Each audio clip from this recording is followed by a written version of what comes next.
দর্শক, আজকে আমাদের পরিষদের চাল ভাজা খাওয়া হচ্ছে।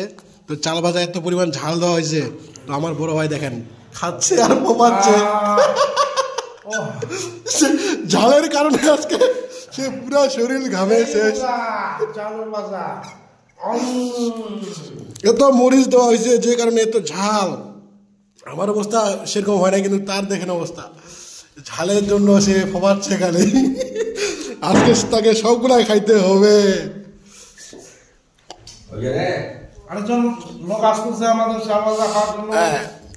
চাল ভাজা খাওয়াতে চলে আসছে আমাদের দাফাদার সাহেব। দেখেন অবস্থা, ঘামে শেষ। কি দিয়েছে? 188 খাবেন আর ভয়তে পালাচ্ছে। কি দিয়ে নাম চেক করে দিন। মোর্শেদা। আপনারা দেখাচ্ছে তার অবস্থা কি হয়েছে, দেখেন আপনারা। ঝালের কারণে পানি কাটছে কোথা থেকে, অবস্থা খারাপ। এ ঝাল, এ ক্যা ঝাল। ভাই আরো খাবি ভাই? হ্যাঁ আরো খাবা?